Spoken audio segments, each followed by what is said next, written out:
Hey guys, welcome to source point. आज हम लोग डिस्कस करेंगे वीजनाइज के करंट अफेयर्स जो कि हमारी अप्रैल मंथ की है। तो इन्वायरमेंट की एक टॉपिक कल आपकी आ चुकी थी। आज हम लोग यहाँ पे देखते हैं कुछ टॉपिक और डिस्कस करते हैं। स्टार्ट करेंगे यूनाइटेड नेशन की सेकंड वर्ल्ड ओशन असेसमेंट के साथ। एंड नेक्स्ट यहाँ पे मैरिन लिटर, और अगर टाइम लगा तो यहाँ पे हम लोग नागोया प्रोटोकॉल के बारे में भी देखेंगे जो कि एसेस एंड बेनिफिट शेयरिंग के ऊपर होती है। तो चलिए स्टार्ट करते हैं। कल के लेसन अगर आप लोग नहीं देखे हो तो ज़रूर देख लीजिए। आई बटन पे क्लिक करके, यहाँ आई बटन है, इस पर आप लोग क्लिक कीजिएगा तो आप लोग को नेक्स्ट जो भी आपके लेसन है वो आपको मिल जाएंगे। चलिए स्टार्ट करते हैं कुछ क्वेश्चन आंसर के साथ, फिर हम लोग लेसन पे चलेंगे। तो यहाँ पे फर्स्ट क्वेश्चन था बर्न कन्वेंशन 1886 का और रोम कन्वेंशन, ये किस चीज़ से रिलेटेड है। तो ऑब्वियस है कि ये आपको देखने को मिलेगा कि जो कॉपीराइट के बारे में हम लोग स्टडी कर रहे थे, तो कॉपीराइट में जो डिफरेंट डिफरेंट कैटेगरीज होती है उनमें प्रोटेक्शन देने के लिए ये आपका कन्वेंशन साइन किया गया था।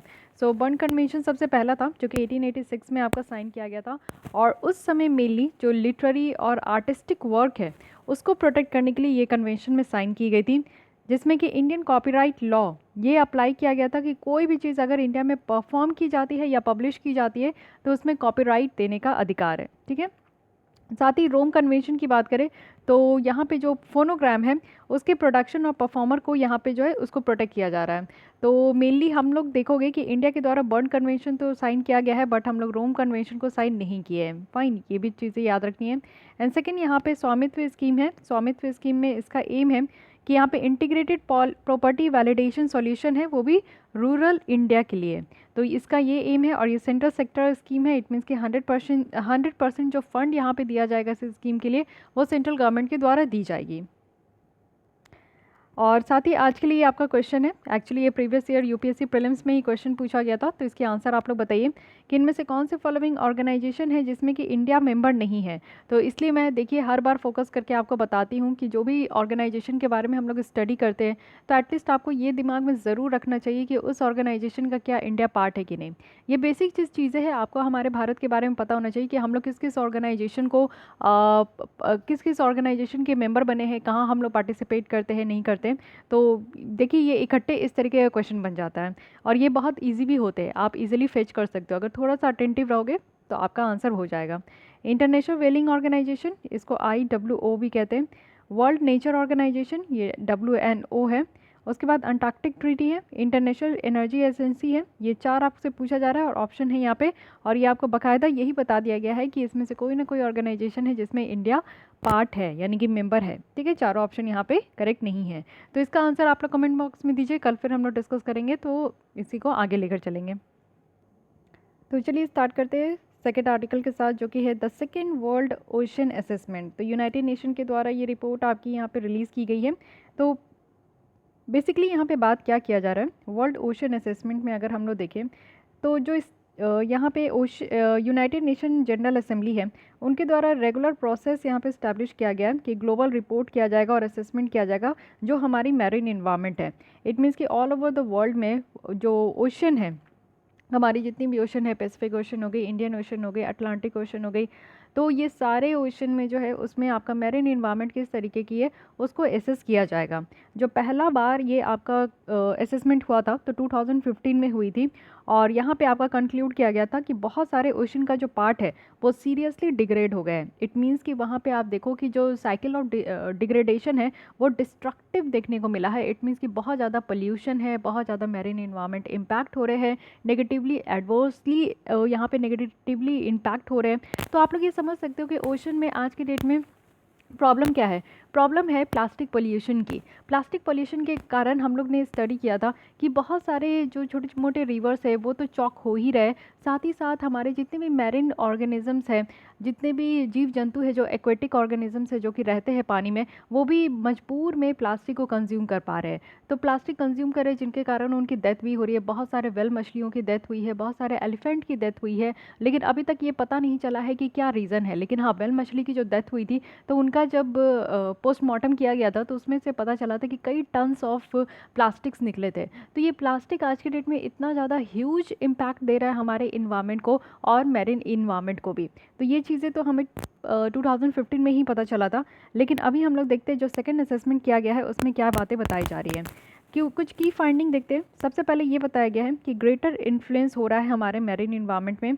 इट मीन्स कि जो पॉपुलेशन ग्रोथ है और डेमोग्राफिक चेंज है, इसके कारण बहुत ज़्यादा हमें चेंजेस देखने को मिल रहा है।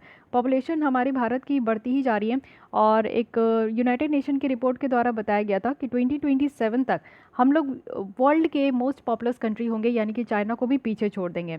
तो पॉपुलेशन ग्रोथ जिस तरीके से हो रही है, तो डिपेंडेंसी हमारी बढ़ रही है ओशन के ऊपर और डेमोग्राफिक चेंज हो रहा है। कहने का मतलब है कि जो 15 ईयर्स से लेकर 59 ईयर्स तक के एज के जो लोग हैं ना, उनकी यहाँ पे हमारी पॉपुलेशन बहुत ज़्यादा है। तो कहीं ना कहीं डेमोग्राफिक चेंज होते हुए दिख रहा है, जिसके कारण जो है ये रीज़न है।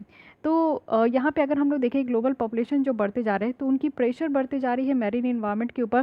क्योंकि आप लोग देखते हो कि बहुत सारे लोग रहते हैं, उनकी कंजप्शन पैटर्न भी है, बहुत सारे लोग सी फूड्स भी कंज्यूम करते हैं। और जितने भी आइलैंड कंट्रीज़ हैं, आपको पता है कि उनकी जो इकोनॉमिक चलती है, उनकी जो अर्थव्यवस्था है, वो बहुत ज़्यादा डिपेंडेंट होती है टूरिस्ट के ऊपर, सी फूड के ऊपर। तो इसलिए ये काफ़ी ज़्यादा एडवर्सली इम्पैक्ट कर रहा है। सेकंड, यहाँ पे इकोनॉमिक एक्टिविटी बताई जा रही है कि जैसे ही ग्लोबल पॉपुलेशन बढ़ते जा रही है, जो गुड्स की डिमांड है, सर्विसेज की डिमांड है, वो भी बढ़ रही है। और इसी के कारण जो एनर्जी कंजप्शन और जो रिसोर्स का यूज़ है, वो भी यहाँ पे बढ़ चुका है। तो इकोनॉमिक एक्टिविटीज़ भी चेंज हो चुके हैं। टेक्नोलॉजिकल अगर एडवांसमेंट देखें, इट मीन्स की जो इनोवेशन हो रही है, उससे आप लोग देख सकते हो कि मैरीन इन्वायरमेंट जो है, उसमें दोनों तरीके की इम्पैक्ट देखने को मिलती है।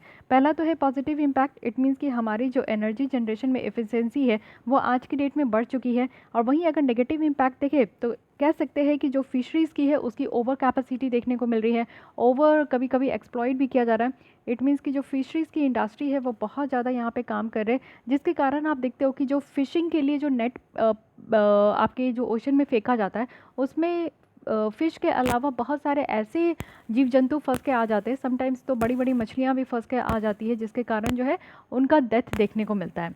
तो ये फ़िशिंग जो है, ओवर फिशिंग बहुत ज़्यादा प्रॉब्लम क्रिएट कर रहे हैं।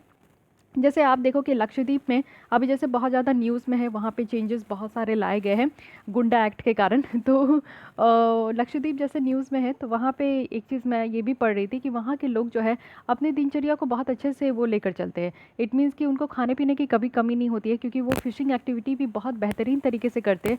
ऐसा बेहतरीन तरीके से करते हैं कि उनके खाने की कमी तो पूरी हो जाती है, साथ ही साथ इन्वायरमेंट को कोई नुकसान नहीं होता है और फिशिंग पॉपुलेशन पे भी कोई इम्पैक्ट नहीं हुआ है। तो आप समझ सकते हो कि कितना बेहतरीन होगा उनका ये सारी चीज़ें, और उससे वो कमा भी लेते हैं, उनकी अर्निंग भी हो जाती है। तो सारी चीज़ें बेटर तरीके से चल रही है वहाँ पे। तो यही चीज़ है कि अगर हम लोग कायदे से करते आए, क्योंकि फ़िशिंग तो आप देखो कि जब से इंडस वैली सिविलाइजेशन से ही, उसके बाद से ही स्टार्ट हो गया होगा, क्योंकि पानी है तो फ़िश है तो सारे लोग उसको कंज्यूम करेंगे ही। तो ये चीज़ें जो है, पहले कभी कंप्लेन नहीं होता था कि इस तरीके के एडवर्स इम्पैक्ट है, लेकिन आज की डेट में हम लोग यही देखते हैं कि overfishing is a major concern. तो इसलिए है क्योंकि लोग एक तो अपने कंजप्शंस के लिए इसको ओवर फिशिंग कर रहे हैं, और साथ ही साथ इकोनॉमिक एक्टिविटीज़ बढ़ाने के लिए भी। तो ये भी चीज़ है कि टेक्नोलॉजी का ज़्यादा से ज़्यादा एडवांसमेंट हुआ है, तो इससे हमारे मैरीन इन्वायरमेंट में दोनों तरीके की इम्पैक्ट देखने को मिला है। साथ ही गवर्नेंस स्ट्रक्चर भी चेंज हो रहा है, जैसा जियो पॉलिटिकल इनस्टेबिलिटी देखने को मिल रहा है। इट मीन्स कि जो कॉपरेशन का जो मेथड है, उसको इम्प्रूव करना, और जो इफ़ेक्टिव पॉलिसीज़ की जो इम्प्लीमेंटेशन है वो भी हम लोग कुछ रीजन्स में देख रहे हैं, जिसके कारण ओशन के ऊपर जो प्रेशर है वो कम होते जा रहा है। इट मीन्स कि आप देखो कि यहाँ पे हमारी जो जियोग्राफिकल जियोपॉलिटिकल इनस्टेबिलिटी देखने को मिल रही है, इसका सबसे अच्छा उदाहरण आज के डेट में आप लक्षद्वीप का कह सकते हो। लक्षद्वीप में क्या है कि पहले वहाँ पे एडमिनिस्ट्रेटर होते थे, बट अभी वहाँ पे एक पॉलिटिशियन को अपॉइंट कर दिया गया, जिसके कारण उन्होंने बहुत सारी चीज़ें जो है वहाँ पे चेंज कर दी। पंचायत से उनकी पावर उन्होंने छीन ली है, काफ़ी सारे ऐसे कानून लाए हैं, जिसके कारण जो है वहाँ के लोकल पीपल की भी जो आम तरीके से वो जी रहे थे, वो भी उनको बहुत ज़्यादा चेंजेस हो गया। तो ये आप देख सकते हो कि जो गवर्नेंस स्ट्रक्चर है, वो अचानक से आकर सारी चीज़ों को तहस नहस कर रहे हैं, सारी चीज़ों को अपने अकॉर्डिंग लेकर चल रहे हैं। तो ये भी चेंजेस जो है ना, बहुत बड़ा इम्पैक्ट दिखाता है कि हाँ, हमारे उस लक्षद्वीप में आप देखते हो कि 36 आइलैंड है, और बहुत छोटे छोटे आइलैंड है। 32,000 स्क्वायर किलोमीटर में वो आपका पूरा आइलैंड ही सिमट गया है। तो कितने छोटे आइलैंड है, और उसी में आप देखो कि वो पूरी तरीके से इंडियन ओशन में ही है। तो इंडियन ओशन में है, तो इस तरीके का अगर गवर्नेंस स्ट्रक्चर चेंज होगा, तो कहीं ना कहीं उसका इम्पैक्ट हमें ओशन में भी देखने को मिलेगा। साथ ही क्लाइमेट चेंज तो एक बहुत बड़ा यहाँ पे कारण है। तो क्लाइमेट चेंज जिसमें कि आप देखो कि anthropogenic green house emission, gas emission हो रही है, यानी कि हम जैसे ह्यूमन बींग की कुछ ऐसी एक्टिविटी है, जिसके कारण जो ग्रीन हाउस गैसेस जो हो रही है, उसकी इमिशन बढ़ते जा रही है, चाहे वो मीथेन हो, कार्बन सॉरी कार्बन मोनोक्साइड हो, क्लोरोफ्लोरोकार्बन हो, तो बहुत सारी गैसेस है जिसकी इमिशन होते जा रही है और ये बढ़ता ही जा रहा है और ये लॉन्ग टर्म क्लाइमेट चेंज देखने को मिल रहा है। क्लाइमेट चेंज कहने का मतलब है पहला तो क्लाइमेट मीन्स एक दिन का हम लोग नहीं देखते। एक दिन अगर अगर आपको पता करना है कि आज की वेदर कैसी है, आज का मौसम कैसा है, तो हम लोग वेदर को देखते हैं, ना कि क्लाइमेट को देखते हैं। क्लाइमेट को तब देखते हैं जब किसी भी जगह का आपको पता करना हो कि अच्छा यहाँ का वेदर कैसा है, तो यहाँ का वेदर आपको आज या कल में पता चल जाएगा कि कैसा है। लेकिन क्लाइमेट वो वहाँ का डिफाइन करता है कि हाँ यहाँ पे गर्मी ज़्यादा पड़ती है या फिर ठंडी ज़्यादा होती है या फिर बारिश ज़्यादा होती है या फिर ह्यूमिडिटी ज़्यादा है, तो किस तरीके के क्लाइमेट है। तो ये 10-15 साल के जो है समेशन से पता चलता है कि हाँ यहाँ पे टोटल जो है 10-15 साल तक यहाँ की वेदर कैसे रही डे टू डे,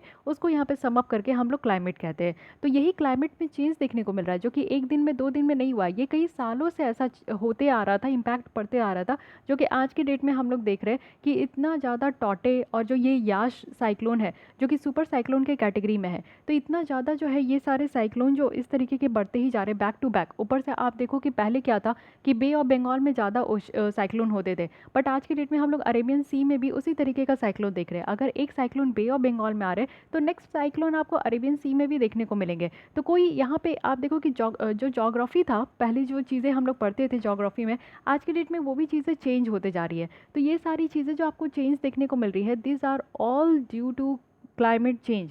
तो क्लाइमेट चेंज है जिसके कारण ग्लोबल टेम्परेचर बढ़ते जा रहा है, एटमॉस्फेयर में कार्बन डाइऑक्साइड की कंसंट्रेशन बढ़ते जा रही है जो कि कॉज ऑफ कंसर्न है, और इसके कारण ओशन में भी बहुत बुरा अफेक्ट हो रहा है। तो ये सारे यहाँ पे रीजंस बताए जा रहे हैं और फाइंडिंग बताई जा रही है ना कि पहला तो पॉपुलेशन ग्रोथ है जिसके कारण लोगों की जो पेट भरने की है, तो जितने ज़्यादा लोग जो है यहाँ पे सी फूड पे डिपेंडेंट होंगे उतना ज़्यादा ओशन के ऊपर इम्पैक्ट होगा। इकोनॉमिक एक्टिविटीज़ बढ़ती जा रही है, टेक्नोलॉजी एडवांटेज भी यहाँ पे प्रॉब्लम है, और गवर्नेंस स्ट्रक्चर चेंज हो रही है, क्लाइमेट चेंज यहाँ पे इशू है।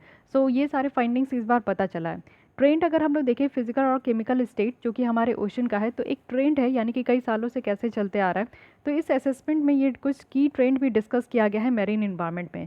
जैसे ये बताया जा रहा है कि जो डिजॉल्व्ड ऑक्सीजन कंसंट्रेशन है वो डिक्रीज़ हो रहा है, यानी कि बहुत सारे ओशन रीजन में ये देखा गया है कि जितना भी ऑक्सीजन की कंसंट्रेशन जो डिजॉल्व ऑलरेडी रहती है, क्योंकि आप देखते हो कि सारे मैरीन जो ऑर्गेनिजम्स है वो पानी में ही सांस लेते हैं क्योंकि ऑक्सीजन डिजॉल्व होते हैं, तो टेम्परेचर ड्रिवन सोल्यूबिलिटी डिक्रीज़ हो रही है। इट मीन्स कि अगर हम लोग ये चीज़ देखें कि टेम्परेचर जो है वो कभी बहुत ज़्यादा बढ़ रहा है, कभी बहुत ज़्यादा घट रहा है। आज की डेट में हम लोग लू को क्या बोलते हैं, हीट स्ट्रोक बोलते हैं। साथ ही ठंड आप लोग देखो तो पहले विंटर सीज़न होती थी लेकिन अब चिली सीज़न होती है। तो ये एक चेंजेस देख रहे हो जो कि हम लोग वर्ल्ड में भी चेंज कर पा रहे हैं, क्योंकि टेम्परेचर एक्सट्रीमली लो भी हो रहा है, एक्सट्रीमली अप भी हो रहा है। तो ये हम लोग इसके कारण क्या हो रहा है कि जो डिजॉल्व्ड ऑक्सीजन कंसंट्रेशन है ये भी कम हो रही है। साथ ही ऑक्सीजन डिप्लीटेड जो जोन है वो यहाँ पे एक्सपेंड हो रहा है, यानी कि वैसी एरिया हमें ओशन में ज़्यादा देखने को मिल रहा है जहाँ पे ओशन ऑक्सीजन की मात्रा कम है। साथ ही टोटल आइस एक्सटेंट अगर हम लोग देखें तो ये डिक्लाइन हो रहा है आर्कटिक ओशन में। इट मीन्स कि जो ग्लोबल टेम्परेचर इतना ज़्यादा बढ़ते जा रहा है जिसके कारण जो है जितने भी आइस है और जितने भी ग्लेशियर है वो पिघलते जा रहे हैं। तो आर्कटिक ओशन में आप लोग देखते हो कि आइस की बड़े बड़े बर्फ़ की सिल्लियाँ जो है वो आपको देखने को मिलता है कि ओशन में रहते हैं, लेकिन टेम्परेचर बढ़ने के कारण वो सब भी पिघलते जा रहे हैं। तो जो आइस एक्सटेंट है वो कम होते जा रहा है आर्कटिक ओशन में। ग्लोबल वार्मिंग यहाँ पे बहुत सारे सर्कुलेशन सिस्टम को भी अफेक्ट कर रखे हैं। जो ओशन सर्कुलेशन है ना उसके इम्पैक्ट के कारण आप देखो वो चेंज हुआ है। इट मीन्स कि सी लेवल राइज हो रहे हैं, जैसे जैसे ग्लेशियर या फिर जो ओशन में हमारे बर्फ़ होते थे वो जितने पिघलेंगे तो वो सब पानी के रूप में ही आएंगे ना, तो पानी का लेवल यहाँ पे बढ़ते जा रहा है, तो सी लेवल चेंज होते जा रहे हैं। और साथ ही न्यूट्रिएंट जो डिस्ट्रीब्यूशन है वो भी चेंज हो रहे हैं। कार्बन अपटेक भी ओशन का यहाँ पे चेंज होता जा रहा है। और कई बार आप देखोगे कि जितने भी ओशन के ऊपर जो अलगी होती है ना, अलगी जैसे ग्रीन कलर की आपको देखने को मिलेगा कि ओशन के ऊपर पूरी तरीके से ग्रीन कलर का होता है, तो ये बहुत ज़्यादा इंपॉर्टेंट रोल प्ले करते हैं उस इन्वायरमेंट में कार्बन डाइऑक्साइड को सिंक करने में। जो एटमॉस्फेयर में कार्बन डाइऑक्साइड होते हैं ना, एक तो यहाँ अगर उस एरिया में फॉरेस्ट है, जंगल है या फिर पेड़ पौधे हैं तो ये कार्बन डाइऑक्साइड वो सिंक कर लेते हैं। अगर उस एरिया में ओशन है या फिर वाटर बॉडीज़ है और उसके ऊपर अगर इस तरीके की अलगी है तो वो यहाँ पे उस कार्बन डाइऑक्साइड को सिंक कर लेते हैं। सो इससे क्या होता है कि वहाँ का एटमॉस्फेयर सही रहता है। लेकिन ग्लोबल वार्मिंग बढ़ते जा रहा है जिससे कि बहुत सारे सर्कुलेशन सिस्टम जो ओशन के हैं वो यहाँ पे चेंज होते जा रहे हैं। साथ ही पैटर्न भी हमें देखने को मिल रहा है, जो सैलिनिटी चेंजेस है उसकी पैटर्न भी देखने को मिल रही है। आप देखो कि बहुत ज़्यादा गर्मी हो रही है, जिसके कारण जो वाटर बॉडीज़ में, ओशन में जो पानी है वो वेपर के फॉर्म में वो ऊपर जा रहे हैं और क्लाउड फॉर्म कर रहे हैं, और नीचे क्या रह जा रहा है, तो सॉल्ट, यानी कि सॉल्ट कंसंट्रेशन हमें ज़्यादा देखने को मिल रहा है।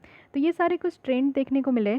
साथ ही साथ सी लेवल में राइज़ हो रहा है, इट मीन्स कि थर्मल एक्सपेंशन हो रही है, पानी गर्म होते जा रहे हैं और सी लेवल बढ़ते ही जा रहा है। ओशन एसिडिफिकेशन है, इट मीन्स कि आप देखो कि एटमॉस्फेरिक जो कार्बन डाइऑक्साइड की लेवल बढ़ती जा रही है, तो उसके कारण जो ओशन में कार्बन है ना वो भी बढ़ता जा रहा है। साथ ही इससे क्या हो रहा है कि ओशन की जो केमिस्ट्री है वो चेंज हो रही है, इट मीन्स कि यहाँ पे जो है पीएच लेवल चेंज होते जा रहा है। इसके कारण हमें देखने को मिल रहा है कि जो एरागोनाइट सेचुरेशन है, एरागोनाइट क्या होता है कि कैल्शियम कार्बोनेट का फॉर्म है, जो कि बहुत सारे मेरीन और एनिमल्स इसको यूज़ करते हैं अपने स्केलेटन और शेल्स को डेवलप करने में। एक one of the coral reef भी आप समझ सकते हो, जो कि कैल्शियम कार्बोनेट से ही बना होता है।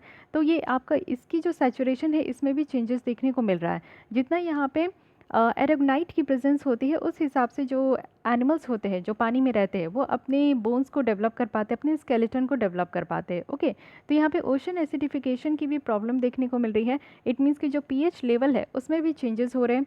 साथ ही ओशन हीट कंटेंट अगर देखें तो वो भी बढ़ता जा रहा है, और ये भी हम लोग को पूरी तरीके से ग्लोबल ओशन में देखने को मिल रहा है। सो ये जितनी भी प्रॉब्लम है ना, ऐसा नहीं है कि कोई एक ओशन या दो ओशन में देखने को मिल रहा है, ये पूरे ऑल ओवर द ग्लोब की बातें की जा रही हैं यहाँ पे। तो ये बातें तो हम लोग समझ लिए। अब यहाँ पे देखते हैं कि ओशन इकोसिस्टम में प्रेशर क्या क्या है, किस किस तरीके से दबाव पड़ रहा है।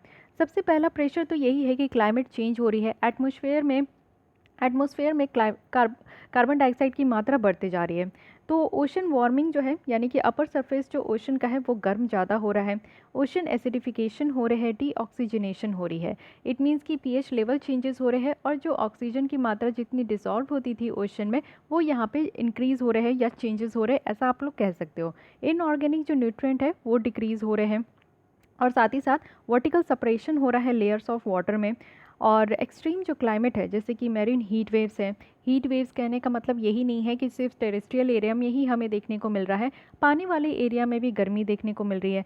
ट्रॉपिकल साइक्लोन की तो कहना ही नहीं है, जैसे कि अभी मैं कह रही हूँ कि ये जो दो अभी तौकते और यास आए हैं ना, ये इससे आप लोगों को समझ जाना चाहिए कि ये काफ़ी ज़्यादा एक सुपर साइक्लोन वाली ये साइक्लोन थी, एक अरेबियन सी में थी और एक जो है आपका बे ऑफ बंगाल में। अच्छा, आपके लिए एक क्वेश्चन है कि ये जो तौते आया है, ठीक है, उसके बाद यास आया है, आपको ये बताना है कि तौते का ये जो नाम है तौते, ये किस कंट्री के द्वारा दिया गया है और यास किस कंट्री के द्वारा दिया गया है। अगर दोनों का मीनिंग बताओगे तो और भी अच्छा लगेगा। और इसके साथ एक और क्वेश्चन दीजिएगा कि इंडियन ओशन में जितने भी साइक्लोन आते हैं उसका नाम देने के लिए टोटल कितने नंबर ऑफ कंट्रीज़ है, और उनका नाम कि कौन कौन सी कंट्रीज़ है जो कि यहाँ पे नाम देते हैं सारे साइक्लोन का, और टोटल नंबर ऑफ कंट्रीज़ कितने हैं। ठीक है, इतने क्वेश्चन आपके लिए है, थोड़ा सा और भी मेहनत कर लीजिए आप लोग। और साथ ही आप देखो कि सी लेवल राइज हो रहे हैं, तो ये पहला प्रेशर है।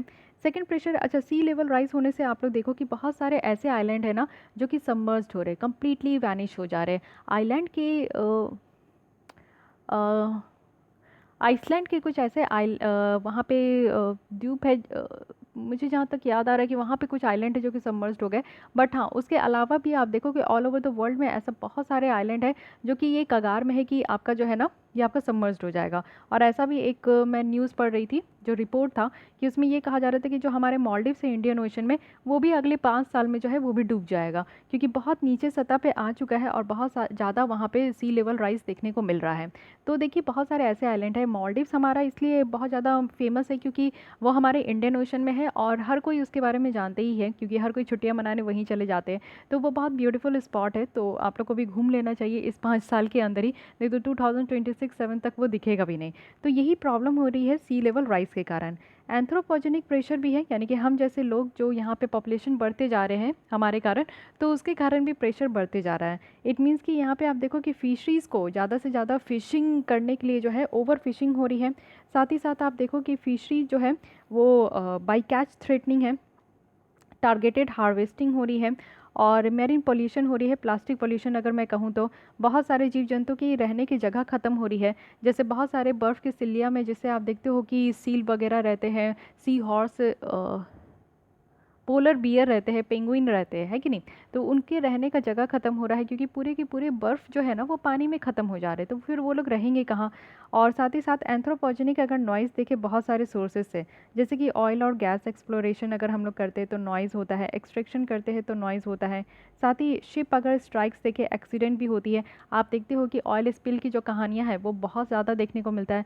समटाइम्स हम लोग मैसूर में देखे तो, मैसूर में नहीं, समटाइम्स हम लोग यहाँ पे मलेशिया में देखे, तो समटाइम्स हम लोग रशिया में भी देखे। तो ये जो ऑयल स्पिल होती है और ये कोस्टल ओशन में देखने को मिलता है, तो इसके कारण जो बहुत ज़्यादा जीव जंतु है ना, उनको ऑक्सीजन पर्याप्त मात्रा में नहीं मिल पाता है, और पोल्यूशन की वजह से और अचानक उनकी जो रहने की जगह में जो डिसबैलेंस हो जाता है, उनके कारण उनकी जान चली जाती है। तो ये ऑयल स्पिल जो है बहुत ज़्यादा खतरनाक है, और ये इतना डेंजरस होता है क्योंकि आप देखते हो कि जब भी ऑयल स्पिल जिस एरिया में होती है ना, तो उस एरिया को इमरजेंसी डिक्लेयर कर दिया जाता है। जैसे रशिया में ये नॉर्सिक वाले एरिया में हुआ था ऑयल स्पिल, तो वो तो बहुत बड़ा ऑयल स्पिल हुआ था, और वहाँ के रशिया के जो प्रेसिडेंट है व्लादिमीर पुतिन, तो वो वहाँ पे स्टेट ऑफ इमरजेंसी अप्लाई कर दिए थे। तो ये भी आप देख सकते हो कि ये सारे ऐसे रीज़न है, और ये जो ऑयल स्पिल होता है ये हमारे जैसे लोगों के कारण होता है, जिसके कारण हम लोग मैरीन इन्वायरमेंट को ख़राब कर रहे हैं, पोल्यूट कर रहे हैं।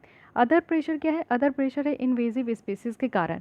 कुछ ऐसे भी स्पीसीज़ होते हैं जिनको हम लोग एलियन स्पीसीज़ कहते हैं, जिनका उस जगह पे ज़रूरत नहीं होता है, वो हमारे एक अच्छे जगह को आकर जो है एक ऐसे स्पीसीज़ होते हैं जो कि उस इन्वायरमेंट को ख़राब कर देते हैं। वहाँ पे जो रहने वाले और भी जीव जंतु है उसको वो जो डिस्ट्रॉय भी हो जाते हैं। क्लाइमेटिक अगर रिस्क की बात करूं तो ये आप लोग देखो कि क्लाइमेट रिस्क कैसे हो रहा है। तो लार्ज अमाउंट ऑफ जो मीथेन है वो मैरिन हाइड्रेट से आपका यहाँ पे इमिट हो रहा है, रिलीज़ हो रहा है। तो ये सारे प्रॉब्लम है जो कि अदर प्रेशर यहाँ पे ओशन में देखने को मिल रहा है। अब ये देखो कि कैसे हम लोग सस्टेनेबल तरीके से ओशन को यूज़ कर सके, इसके लिए कुछ सजेशन दिया जा रहा है। सबसे पहली बात कही जा रही है कि ओशन में बहुत सारे रिसोर्सेज होते हैं, है कि नहीं। तो उसको एक बहुत अच्छे तरीके से मैनेज करने की हमें ज़रूरत है। हमें अपनी कैपेसिटी को बढ़ाना है और ईज़ करना है, यानी कि एकदम सिंपल रखना है ट्रांस बाउंड्री कॉपरेशन के लिए। साथ ही हमारा जो साइंस पॉलिसी कैपेसिटी है ना उसको और मजबूत करना है। जितने भी सोशल और नेचुरल साइंस है उसके बीच में कोऑर्डिनेशन को बढ़ानी है। साइंस और सिविक सोसाइटी के बीच में भी हमें कोऑर्डिनेशन को बढ़ानी है, जिसमें कि इंडस्ट्री आ गए जो कि हेवनली डिपेंडेंट होते हैं ओशन में। साथ ही ट्रेडिशनल नॉलेज को भी हम लोग को रिकॉग्नाइज़ करना चाहिए, और जो हमारा कल्चर जुड़ा हुआ है ओशन से और जो सोशल हिस्ट्री है उस ओशन से, वो सारी चीज़ों को हम लोग को मैनेज करना चाहिए। तो हॉलिस्टिक मैनेजमेंट कहा जा रहा है जो भी रिसोर्सेज है हमारे ओशन के। सेकेंड चीज़ें है कि मल्टी डिसिप्लिनरी ऑब्जर्वेशन सिस्टम को यहाँ पे लेकर आना है। इट मीन्स कि जो भी चेंजेस हो रहा है आज के डेट में, हम लोग देख रहे हैं कि इंडियन ओशन में भी आप देखो कि जो यहाँ पे सी सरफेस टेम्परेचर है वो चेंज हो रहे हैं। तो उस चीज़ का जो इम्पैक्ट है, यानी कि जो भी इम्पैक्ट उसका पड़ने वाला है हमारे इकोसिस्टम में, इन सारी चीज़ों को हम लोग को देखना है, ऑब्जर्व करना है, और उसको एक अच्छे तरीके से समझना भी है, और समझना है कि उसका रीज़न क्या है। इसमें हमारे एंथ्रोपोजेनिक नॉइज़ भी होते हैं मेरीन इन्वायरमेंट में। जैसे आप देखते हो कि कुछ एक्टिविटीज़ होते हैं, आप लोग माइनिंग वगैरह का भी काम देखते हो कि ओशन में होते हैं, तो उससे भी बहुत ज़्यादा नॉइज़ क्रिएट होते हैं। तो नॉइज़ से जितने भी ऑर्गेनिजम्स होते हैं मैरीन में, उनको यहाँ पे परेशानी होती है। साथ ही हमें जो गवर्नेंस है मैरीन एरिया का और जो इफ़िशिएंट मैनेजमेंट करने की ज़रूरत है। बहुत सारी की कैपेसिटी बिल्डिंग टेक्नोलॉजिकल जो ट्रांसफ़र इक्विपमेंट है वो इस फील्ड में हम लोग यूज़ कर सकते हैं, और यूज़ होता भी है। जैसे मैरीन मैनेजमेंट के लिए और बेटर गवर्नेंस के लिए ट्रेनिंग देने की ज़रूरत है। हमें बहुत सारे नेशन या फिर रीजन से सीखने की भी ज़रूरत है कि वो अपने अगल बगल वाले एरिया को, ओशन वाले एरिया को, वो कैसे मैनेज करके चलते हैं। तो इतना बड़ा हमारा संसार है, तो उस हिसाब से हम लोग एक दूसरे से बेटर प्रैक्टिसेस को सीख भी सकते हैं। जो इनपुट है पॉल्यूटेंट्स का, जैसे आप लोग देखो कि इंडस्ट्री से गंदा पानी वो डायरेक्ट डंप हो जाते हैं ओशन से। ओशन में जो हमारे हॉस्पिटल के कचरे वगैरह होते हैं वो डंप हो जाते हैं। जितने भी लोग घूमने आते हैं बीचेस वगैरह में, तो वो बहुत गंदगी फैला देते हैं। बहुत सारे बॉटल्स वगैरह, प्लास्टिक की जो चीज़ें होती है वो हमारे ओशन के सरफेस में फ्लोट करते रहते हैं। तो जो भी गंदी चीज़ अगर ओशन में आती है ना, तो उसको मेनली हम लोग को रोकने की ज़रूरत है। जितना भी वेस्ट कचरा जो है आज के डेट में छोटे छोटे रिवर से आके वो बड़े बड़े ओशन में आके मिल जाते हैं। तो ये कचरे जो ट्रांसफ़र हो रहे हैं ना छोटे रिवर से लेकर बड़े ओशन तक, तो इस चीज़ों को हम लोग को मैनेज करना है। कचरा जितना ज़्यादा हम लोग मैनेज कर पाएंगे, solid waste management, wet waste management, तो बेटर तरीके से हमारे ओशन गंदे होने से बच जाएगी। और ये जो प्लास्टिक है ना, ये सबसे बड़ा जहर है, सबसे बड़ा खतरनाक आप कह सकते हो कि यही एक मेन कारण है जिसके वजह से जो मैरीन इन्वायरमेंट है, इकोसिस्टम है, वो डिस्टर्ब हो रखा है। रीजनल और इंटरनेशनल कोऑपरेशन की ज़रूरत है।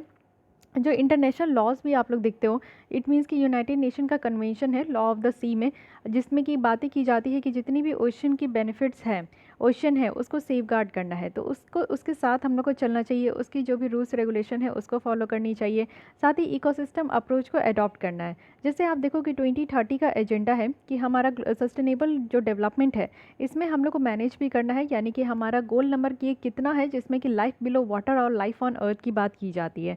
तो ये आप लोग को गोल नंबर बताना है जो कि हमारे सस्टेनेबल डेवलपमेंट गोल में आते, कल ही मैं यहाँ पे डिस्कस की हूँ, तो आई थिंक कि आप लोग के दिमाग में थोड़ा बहुत तो होगा। चलिए रिवाइज कीजिए।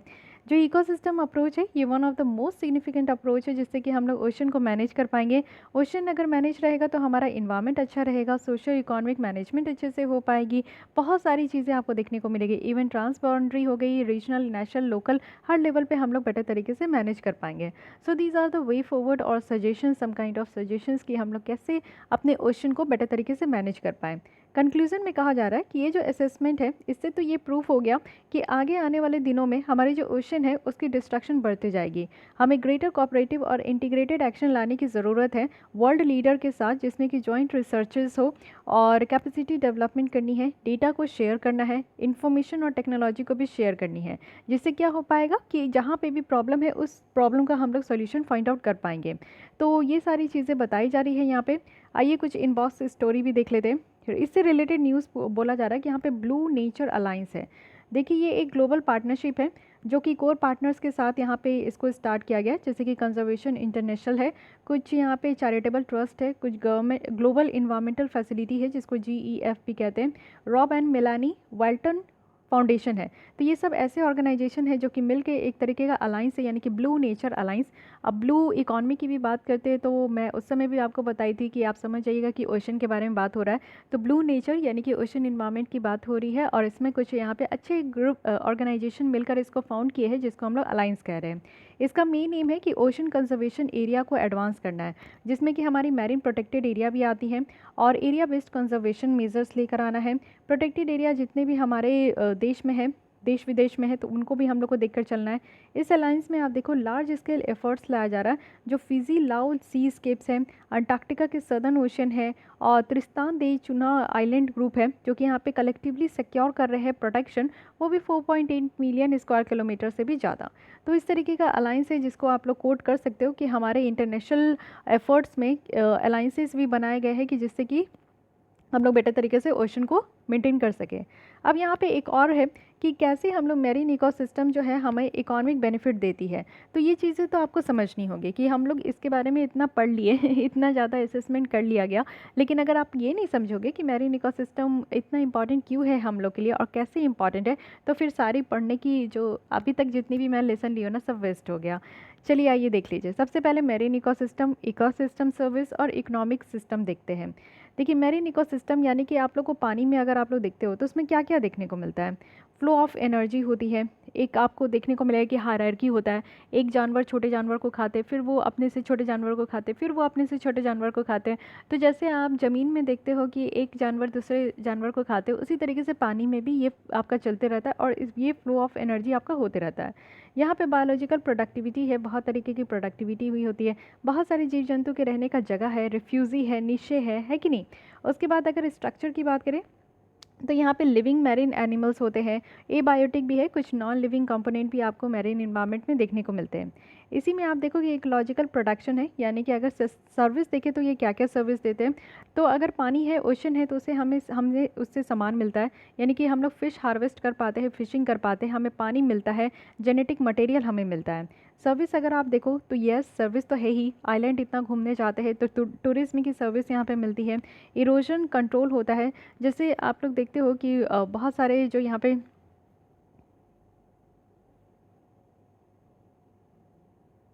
पेड़ पौधे जो होते हैं ना वो अंदर में आपको देखने को मिलेगा, और साथ ही जो मैंग्रोव्स है, mangroves are the best example कि वो इरोजन नहीं होने देते, यानी कि जो बालू है, मिट्टी है, जो पानी है और जो मिट्टी है वो एक जगह से दूसरी जगह पानी तक मिलने नहीं देते। तो बहुत सारे ऐसे भी पेड़ पौधे होते हैं पानी के नीचे और पानी की सतह में भी जो कि इरोजन नहीं होने देते, स्टॉर्म प्रोटेक्ट करते हैं। मैंग्रोव्स जो आपको वेस्ट बंगाल वाला एरिया में देखने को मिलेगा, सुंदरबन वाले एरिया में, तो जब भी वहाँ पे साइक्लोन आते हैं तो उससे वो जो तूफ़ान आती है ना उससे बहुत हद तक वो प्रोटेक्ट भी करते हैं, पोल्यूशन भी कंट्रोल होता है और वहाँ पे रहने के लिए बहुत सारे जीव जंतु के लिए जगह भी मिल जाता है, हैबिटेट प्रोटेक्शन भी है, साथ ही कल्चर बेनिफिट भी है, रिलीजियस हेरिटेज और यहाँ पे वैल्यूज़ भी ये देखने को मिलता है।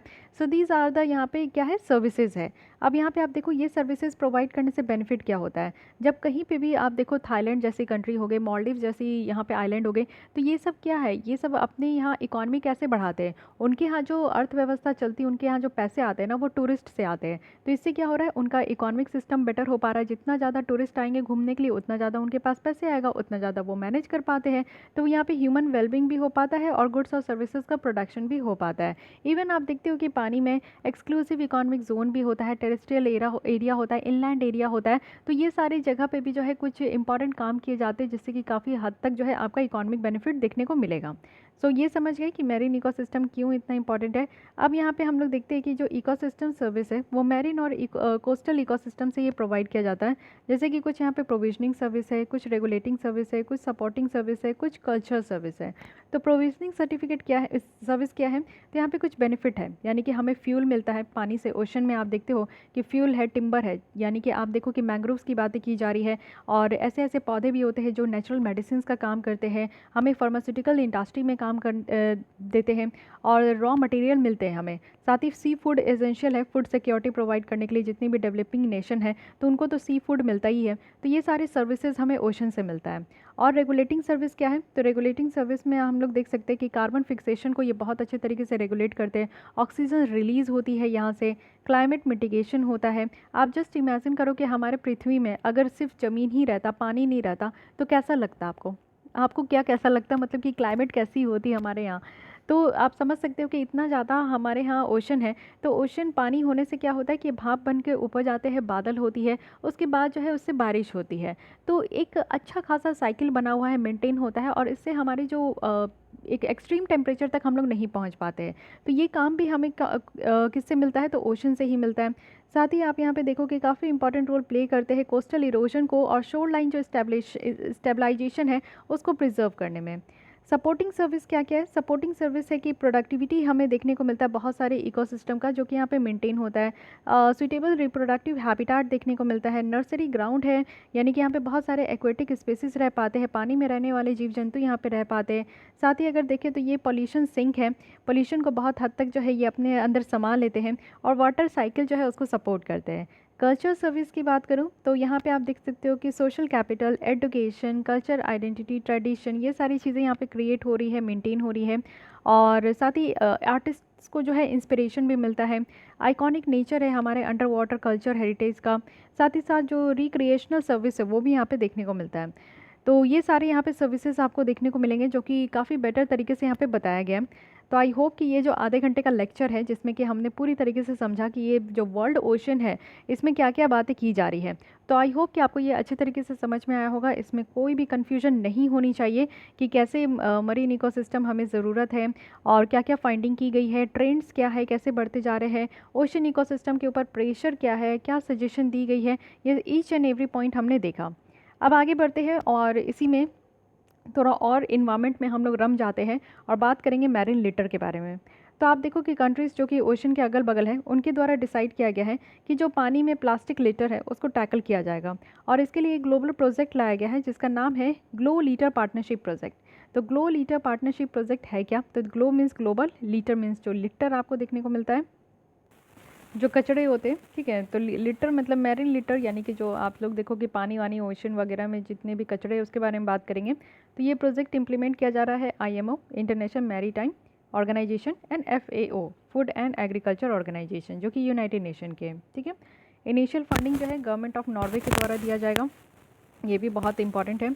और इस प्रोजेक्ट का एम है कि जो मैरी टाइम ट्रांसपोर्ट है उसको हेल्प करना, फिशिंग सेक्टर को हेल्प करना और लो प्लास्टिक फ्यूचर हो। इट मीन्स कि ऐसा काम करना है हमें जिससे कि हमारे ओशन में जो प्लास्टिक पोल्यूशन बढ़ते जा रहे हैं ना उसको टैकल करना है। तो ये आप लोग अगर प्लास्टिक पोल्यूशन के बारे में लिख रहे हो तो ये प्रोजेक्ट के बारे में ज़रूर मेंशन कीजिएगा। इससे क्या है कि हमें गोल को अचीव करना है। ये इनिशिएटिव जो है डेवलपिंग कंट्रीज़ को काफ़ी हेल्प करेंगे कि वो अच्छा खासा बेस्ट प्रैक्टिसेस लेकर आए जिससे कि ये सारे सेक्टर्स से जो मरीन प्लास्टिक लीटर्स निकल कर आ रहा है उसको कंट्रोल किया जा सकता है। फूड एंड एग्रीकल्चर ऑर्गेनाइजेशन है जो कि एक स्पेशलाइज्ड एजेंसी है हमारे यूनाइटेड नेशन का, जो कि यहाँ पे एफर्ट्स ये लगाते हैं ना इंटरनेशनल तरीके से कि कोई भी लोग भूखे ना रहे, ठीक है। हंगर को मिटाना चाहते हैं। ये हेड क्वार्टर इनका इटली के रोम में है। इंटरनेशनल मेरीटाइम ऑर्गेनाइजेशन अगर आईएमओ की बात करें तो ये भी यूनाइटेड नेशन की स्पेशलाइज्ड एजेंसी है।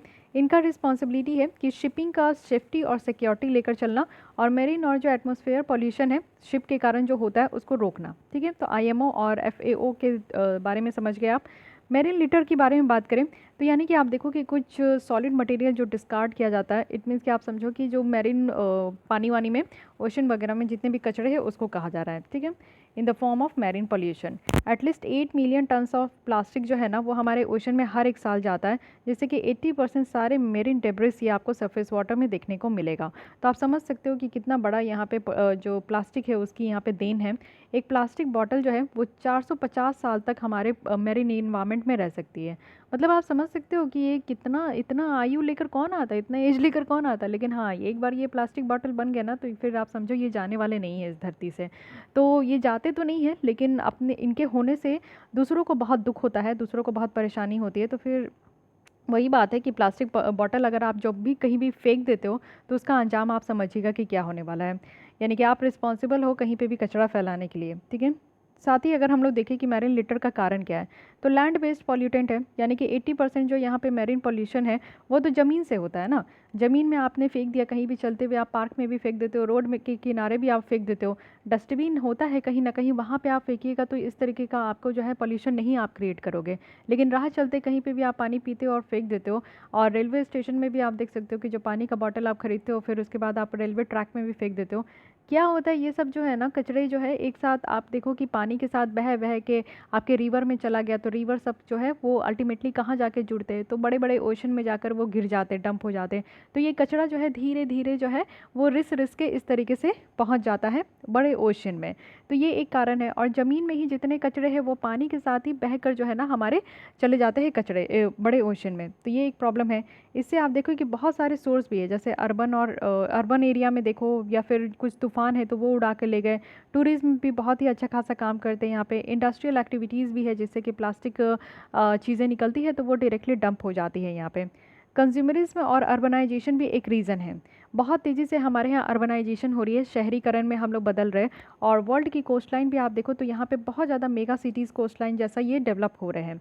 अगर IUCN के अकॉर्डिंग देखें तो इनके द्वारा ये बताया गया है कि हर एक साल 300 मिलियन टन्स ऑफ प्लास्टिक जो है वो प्रोड्यूस होते हैं। और इसमें से हाफ जो है ना वो सिंगल यूज़ आइटम होते हैं। यानी कि आप एक बार उसको यूज़ कर लिए उसको दोबारा नहीं कर सकते। जैसे टेंडर कोकोनट आप लेते हो तो उसमें जो स्ट्रॉ आप लोग यूज़ करते हो उसको आपने फेंक दिया, दोबारा तो नहीं यूज़ कर सकते। शॉपिंग बैग है, एक बार आप यूज़ किए उसको फेंक दिए। साथ ही कप वगैरह भी होते हैं, एक बार आप पिए और फेंक दिए, जो प्लास्टिक के कप होते हैं। साथ ही आप देखो कि जो आप लोग सामान वगैरह भी मंगाते हो, ऑनलाइन जो आप सामान वगैरह मंगाते हो, तो उसमें भी जो आपको रैप करके देते हैं वो प्लास्टिक का होता है, तो उसको हम लोग यूज़ थोड़ी करते हैं, उसको भी फेंक देते हैं। तो कितना ज़्यादा प्लास्टिक क्रिएट हो रहा है ये आप समझ सकते हो। माइक्रो प्लास्टिक की अगर हम लोग बात करें तो अगर हम लोग सोलर अल्ट्रा वायलेट रेडिएशन के इन्फ्लुएंस में देखें तो जो विंड है, करंट है और अदर नेचुरल फैक्टर्स है, प्लास्टिक फ्रेगमेंट्स है, वो स्मॉल पार्टिकल्स में ये आपका चेंज होता है, जिसको हम लोग माइक्रो प्लास्टिक कहते हैं। माइक्रो प्लास्टिक मीन्स बहुत छोटा प्लास्टिक जिसकी साइज़ यहाँ पे 5 मिलीमीटर से भी कम है। नैनो प्लास्टिक मीन्स और भी छोटा जिसकी साइज़ यहाँ पे 100 नैनोमीटर से कम है। तो प्लीज़ मैं हमेशा कहती हूँ कि इसके साइज़ को लेकर आप लोग कंफ्यूज मत होइएगा, इसको लेकर क्लियरिटी रखिए। कुछ और भी फैक्टर है, इतने ही फैक्टर नहीं है जो कि प्लास्टिक पॉल्यूशन हो रहा है इसके कारण, और भी यहाँ पे महान फैक्टर है। ये आप देखिए, सी बेस्ड सोर्सेज है। यानी कि आप देखो कि कोई भी फिशिंग गियर, यानी कि जो भी आपका नेट वगैरह फेंका जाता है मछलियों को पकड़ने के लिए, तो वो सारे नेट भी जो है ना प्लास्टिक के बने होते हैं। तो बहुत सारे तो ऐसे नेट होते हैं ना जो कि पानी में ही खो जाते हैं, वो वापस से वो लोग पकड़ नहीं पाते, इतना ज़ोर से वो फेंकते हैं कि वो गुम हो जाता है। तो आप समझ सकते हो कि इतना बड़ा प्लास्टिक नेट अगर गुम हो जा रहा है ओशन में, तो वो अंदर जा रहा है, अंदर जा रहे तो ना जाने कितने जीव जंतु उसको खा रहे हैं, कितने जीव जंतु उसी में ट्रैप होकर मर जा रहे हैं। तो ये भी एक रीज़न है। शिपिंग एक्टिविटीज़ है, ओशन माइनिंग है जिसमें कि प्लास्टिक का आपका कहीं ना कहीं से यूज़ हो रहा है। फिनेंशियल रिस्टोर की शॉर्टेज हमें देखने को मिलती है फिनेंशियल रिसोर्सेज का। पुअर प्रैक्टिसेस है कि हमारे यहाँ अच्छे तरीके से, एक कानून तो है कि सॉलिड वेस्ट मैनेजमेंट रूल्स है 2016 की, 18 को इम्प्लीमेंट भी किया गया था, बट इसको कैसे इम्प्लीमेंट करना है ये कोई नहीं जानता। इनसफिशिएंट अंडरस्टैंडिंग है, यानी कि आप देखो कि लोग समझ ही नहीं पा रहे हैं कि वो इस तरीके का एक कप अगर फेंक रहे हैं ना तो वो तो चले जाएंगे, उनके कितने जनरेशन भी इस धरती से चले जाएंगे, आएंगे जाएंगे, लेकिन वो प्लास्टिक कप 500 साल तक रहेगा यहाँ पे। तो ऐसा काम मत कीजिए, ऐसे इधर उधर मत फेंकिए। आप समझ सकते हो कि आप कितना बड़ा कचरा कंट्रीब्यूट कर रहे हो। साथ ही लीगल और इन्फोर्समेंट सिस्टम की तो कमी है। कानूनी तौर पर आप देखो कि आप आसानी से फेंक देते हो। आपकी हिम्मत नहीं होगी जब आप एक स्ट्रॉ, अगर टेंडर कोकोनट पीकर अगर स्ट्रॉ एक बार वैसे ही फेंक दिए, आपको फ़ाइन अगर कर दिया जाएगा ना तो बहुत अच्छा रहेगा। मतलब कि फ़ाइन सिस्टम होनी चाहिए, कुछ ऐसा कानून होना चाहिए कि लोगों को डर आए, लोगों को ये समझ में आए कि नहीं ऐसे नहीं फेंकना है, नहीं तो नुकसान होगा। तो वो सारी चीज़ें हमारी कंट्री में तो है नहीं। अब इस तरीके का जो मैरीन लिटर है, कचरा है, उससे क्या इफ़ेक्ट हो रहा है, तो हम लोग मैरीन इन्वायरमेंट के बेसिस पे देखेंगे, हमारे फूड और हेल्थ पे भी कैसे हो रहा है। जो कचरा हम लोग ज़मीन पे फेंक रहे हैं, आज राह चलते फेंकते हैं, वही हम लोग कल को कंज्यूम कर रहे हैं। ये भी हम लोग देखेंगे कि कैसे कंज्यूम कर रहे हैं। इकोनॉमिक लॉस हो रहा है कितना ज़्यादा।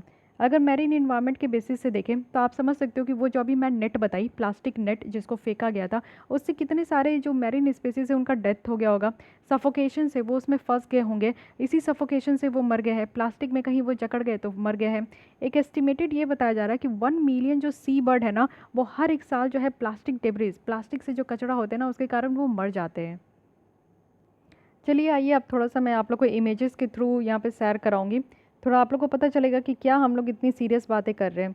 ये देखिए, ये ओशन है, ये इतने अच्छे शिप्स है, क्या नज़ारा है। लेकिन ये नज़ारा देखिए कितना खूबसूरत है कि नहीं। ये हमारे जैसे लोगों के द्वारा किया गया है। ये बॉटल्स देखिए जस के तस है। हम लोग की साल तो 30-35 साल के बाद ही हम लोग बूढ़े हो जाते हैं, बट ये सब बूढ़ा नहीं होता, ये 400-500 साल तक जीता है। तो आप समझ सकते हैं कि आपकी एक लापरवाही यहाँ पे क्या काम कर रही है।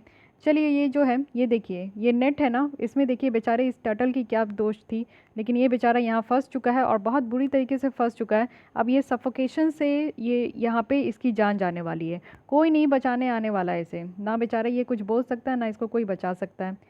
अब यहाँ पे देखिए, जो फिशिंग नेट के बारे में बोल रही हूँ, ये सारे नेट जो मिस हो जाते हैं ओशन में, और उनके एक गलती के कारण यहाँ पे देखिए जो बेचारा टॉर्टोइज है, ये सारे यहाँ पे फंस जाते हैं। ना जाने कितने यहाँ पे जो है स्पीसीज फंस के मर जाते हैं, वो अंदर ही अंदर ख़त्म हो जाते हैं, इसके बारे में कोई डेटा भी नहीं होता।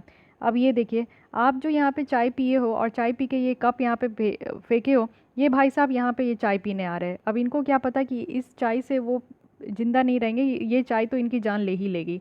तो यही वाली प्रॉब्लम है। जैसे आप देख सकते हो कि एक कप आप फेंकते हो तो वो कप एक्चुअली कहाँ जा रहा है, तो समझ सकते हो कि कहाँ जा रहे हैं हम लोग, क्या कर रहे हैं हम लोग। तो हल्का सा ये नज़ारा देखकर तो आप समझ में आ गया होगा आपको कि ये जो 1 मिलियन सी बर्ड के बारे में कहा जा रहा है कि ये डेथ हो जाता है इनका, तो ये कम नहीं है। फ्लोटिंग जो प्लास्टिक है जो फ्लोट कर रहा है, इससे बहुत सारे जो डिजीज़ेस भी तो निकल कर आते हैं ना। इससे बैक्टीरिया भी पनपते हैं, इससे हमारे बायोडाइवर्सिटी भी ख़त्म हो रही है। एक्सेसिव आपको न्यूट्रिएंट देखने को मिलेगा, जिससे कि जो एल्गल ब्लूम है वो ज़्यादा हो जाते हैं, ज़्यादा से ज़्यादा एल्गी आपको देखने को मिलेगा कि वो जो है क्रिएट हो जाते हैं, जिससे कि यहाँ पे डेड जोन क्रिएट हो जाता है। डेड जोन कहने का मतलब है कि वैसे एरिया जहाँ पे ज़्यादा देर तक कोई भी लाइफ सस्टेन नहीं हो सकता, क्योंकि वहाँ पे जो ऑक्सीजन लेवल है वो बहुत कम है या तो ज़ीरो है। ठीक है। प्लास्टिक लीटर से आप देखो कि यहाँ पे सर्टेन एरियाज़ की जो कंसंट्रेशन है उसको हम लोग गायर भी कहते हैं। अब गायर जो ऐसा है जो कि आपको यहाँ पे नॉर्थ पैसिफिक वाले गायर देखने को मिलते हैं, जिसको ग्रेट पैसिफिक गार्बेज पैच भी कहते हैं। यानी कि ऐसा एरिया है ना जहाँ पे पूरी तरीके से सिर्फ कचड़े हैं, देखिए इसको कहा जाता है। ये ग्रेट पैसिफिक गार्बेज पैच है, ये आपका अटलांटिक ये नॉर्थ पैसिफिक में देखा जा रहा है। नॉर्थ पैसिफिक में आप देख सकते हो कि एक साइड यहाँ पे क्यूएशो है, वेस्टर्न गार्बेज पैच है। ये बड़े बड़े पैच है कि यहाँ पे सिर्फ कचड़े भरे हैं इस ओशन में।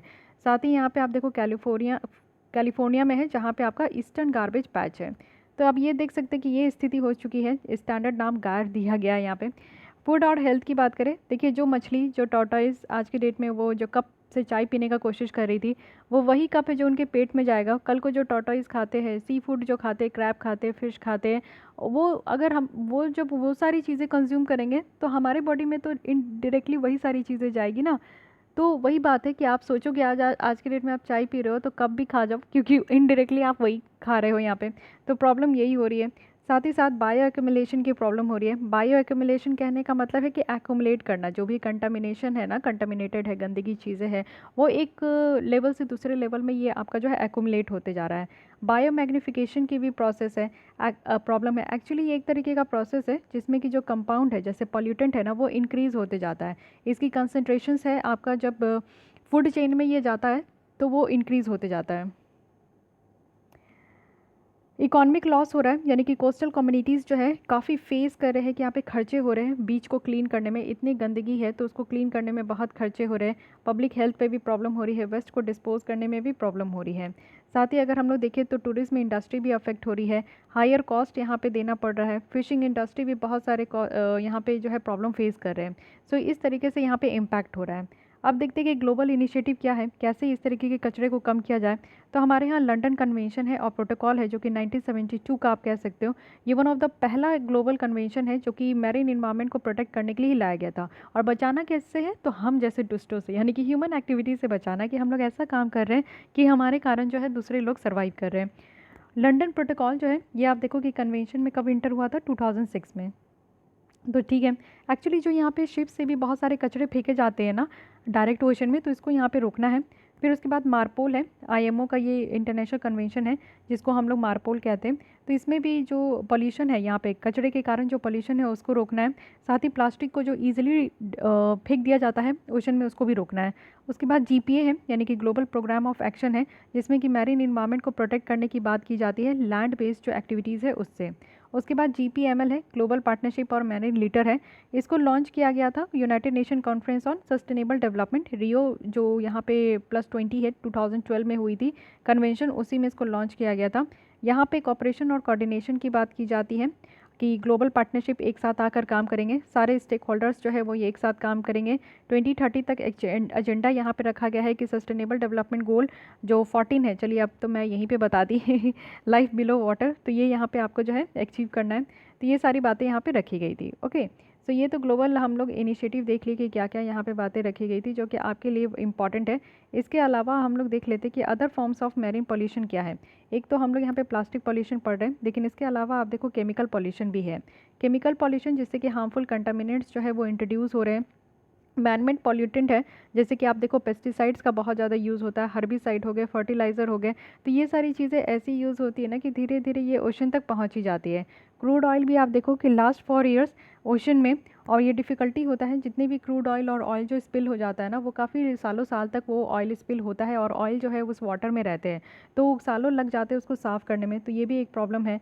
लाइट पॉल्यूशन अगर हम लोग देखें तो लाइट पॉल्यूशन कैसे हो रहा है कि लाइट पॉल्यूशन जो है हमारे पानी में पेनिट्रेट कर रहा है, घुस रहा है, और इससे आप लोग देखो कि जो अर्बन इन्वायरमेंट है उसके अगल बगल की स्पेसिस जो है वो यहाँ पे प्रॉब्लम हो रही है। लाइट जो है ना नॉर्मल क्यूज़ को डिसरप्ट कर रहा है, जो भी यहाँ पे चीज़ों से जो एसोसिएटेड है उससे। नॉइज़ पॉल्यूशन है, यानी कि हमारे द्वारा कुछ ऐसा काम किया जा रहा है जैसे सोनर डिवाइस लगाए जाते हैं, साथ ही जो साउंड आता है शिप से, और जो प्रेजेंस है लाउड का, शिप वगैरह जो आवाज़ करते हैं, तो उनसे इनको बहुत ज़्यादा प्रॉब्लम होती है। ठीक है, देखिए वेल्स मछली जो होते हैं ना वो इकोलेशन को यूज़ करते हैं, यानी कि इको के थ्रू जो है वो नेविगेशन अपने रास्ता ढूंढते हैं। तो इस तरीके का जब अगर नॉइज़ पॉल्यूशन होता है तो उनको यहाँ पे प्रॉब्लम होता है हंटिंग करने में और अपना जीने में।